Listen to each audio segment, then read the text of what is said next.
For me. Hey Siri, spell depression. Depression. D-E-P-R-E-S-S-I-O-N.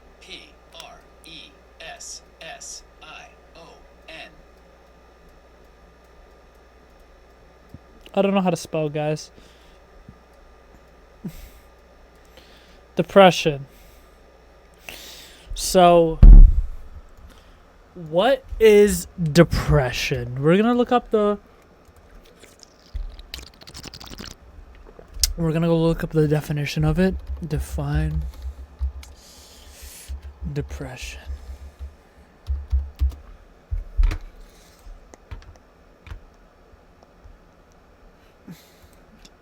Depression is mood disorder that causes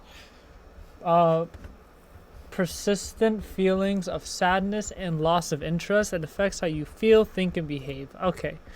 So with that being said, I want you all to close your eyes. And I want you to think about the time when you were the most depressed. Why? And were you the worst version of yourself? And what I say is, were you the most unhealthy? Did you have the most people around you that weren't good for you? Because a lot of the times, not all the time, but a lot of the times, environment affects your spirit. So if you're around people who are energy suckers, you will become depressed because it is not who you are. And people get depressed when they're not themselves. When you don't know who you are, depression hits because you feel like your purpose and your longing for something is missing. Now, a lot of the times when you're depressed, the only cure to it is sometimes in the moment, genuinely just keep pushing. Now, how does God fit into depression with healing it? You need to give God your depression in the sense where you don't just say, okay, God, I'm sad over a girl, take it, and now I feel better. No, it's consistently, God, this is my problem, talking to God consistently. Because look, if you keep talking about your problems to other people, it could help, but sometimes you don't really feel better. You just feel like you're feeding the fire, right? In order to truly feel better when you're super depressed, you need to stop the cycle of whatever is keeping you in the state. Now, sometimes the only way through depression is grieving. When you lose a loved one, when you lose a woman, when you lose a boyfriend, girlfriend, whatever the case may be, when you suffer great loss, the only thing that will cure your depression is grief. Grief, fasting while you're grieving, because it mourns with the spirit. Because when you're doing external things to feel better, you're only filling the void. But the void within the spirit that yearns and craves can only be healed through mourning.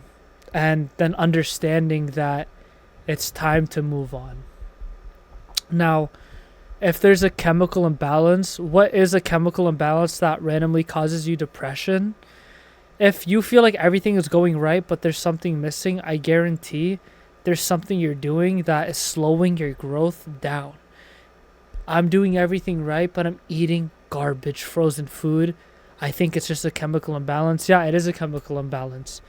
Your body is being stored with all the things that it shouldn't be, and it causes a lot of depression and anxiety. And I'm not saying food's the root cause. I'm saying that there's always a deep-rooted cause to depression that we never know of. You know, for me, I was depressed for the longest time, and I'll tell you why. I fell in love with two things, right? When I was around 16, I had derealization, depersonalization. I had both of them, I think. I went to therapy for it because I smoked weed for the first time and it gave me anxiety. I had got derealization, but I didn't know what it was. And then a few months later, I was just chilling at home and randomly I got it. And then I just got so much anxiety and depression after that because I thought the world was ending. I thought I didn't know who I was. I felt a disconnect from my family. So I literally felt like I didn't know anyone, because what the depersonalization did to me is that it put me in a state of numbness, and I felt numb to everything around me. And I'm gonna be honest with you guys, the only thing that genuinely kept me going was God, was my faith. I didn't have a cure for my depression. The only thing I had was my faith that it will get better, and in time, I stood on my fucking feet. It took me fucking years. It took me years. It literally took me years. But I did it. I didn't have a remedy. I simply kept my faith. I kept pushing, and I kept communicating with God. And I kept saying, Christ, help me. Guide me through this. I'm failing. I fell. I'm on my knees. I don't know what to do. Help me. And he took my fucking hand and he said, I got you. Just keep fucking pushing. And I said, alright, I don't know where the fuck we're going, but I'm gonna keep going. And somehow, some fucking way, I made it, right? Don't know how I made it. The grace of God is how I made it. I wanted to fucking die. But you get over it. You learn to get over it, you know? And then my second wave was because I fell in love, and I couldn't have the girl that I wanted. So that that shit put me in a deep depression, because I finally met the woman of my dreams, and I couldn't have her, right? So, but you know what? With that, you just need to learn to let go, because another one will come. They will, and it'll be better. It really will. Like, dude, like, I'm not saying I found the love of my life right now, but I'm saying, like, women come and go. A good woman's hard to find, but when you find a good woman, hold on to her, because that shit comes once in a lifetime, you know? But yeah, so the key to depression is you keep pushing with your faith. And also, I saw this thing, depression is just self-regression. You're simply becoming the worst version of you, because literally you're lacking somewhere. You're lacking, your physical life is being not fulfilled, or your spiritual life isn't being fulfilled. That's why you have millionaires who are depressed, because they've achieved the financial dream, but their spirit is empty. And then you got poor people who are depressed because their spirit's full, but they don't understand that in time riches will come. There's a lack of understanding. So they're slowly regressing themselves, in the sense where they're becoming more depressed because they don't understand that, in time God will give me what I need. For the rich people and the poor person, they don't understand that in time God will give them what they need. They're only seeing right now from the right now lenses, and that makes them feel like shit, and they become the worst version of themselves, and they do things that they aren't proud of. The most time you're the most happy is when you're the most you and the most honest you. You unapologetically, but you're putting people first still, but you're still finding time for you. When you don't find time for you, that's when you become depressed, because you don't know who you are, and you're self-regressing, and you're falling backwards down those stairs. But you need to find a way to have a good balance, put others first, put yourself first at the same time, and have a social life. You need to learn how to live.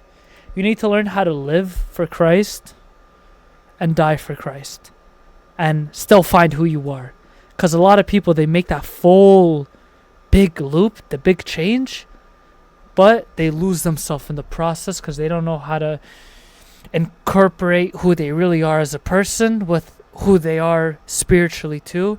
You need to find the balance. Me, I'm lucky where I got over that fear. For so long I was fucking terrified. How do I be spiritual but me at the same time?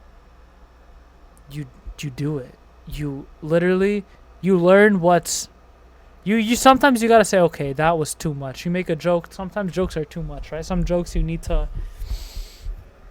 slow it down in your head and say, yeah, I was actually kind of fucked up. I'm not a bad person. I just, some things are left better unsaid. You need to, finding the balance consists of trial and error. if you keep trying to be perfect, you will lose yourself. If you keep trying to be rebellious, you will hate yourself, right? That scared the fucking shit out of me. Just like that. See, just that was a perfect time. That scared the fucking shit out of me. A lot of Christians, sometimes they wouldn't even say that because they don't want to cuss. Well, guess what, bitch?